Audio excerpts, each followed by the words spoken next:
Lo saja buka aplikasi Power ISO, kemudian klik menu tools, lalu klik create bootable USB drive, lalu browse di source image file, kemudian cari image filenya Windows yang sudah disimpan ya.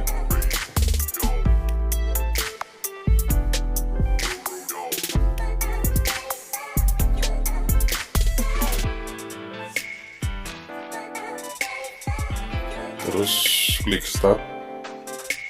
Nah, di sini semua file di USB akan hilang ya kan, format demikian.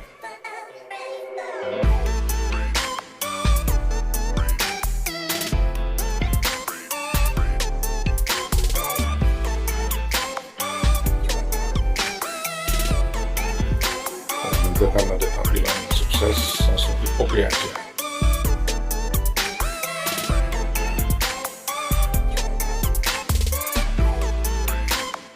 Nah, ini sudah terbentuk ya file bootable disk drive ya.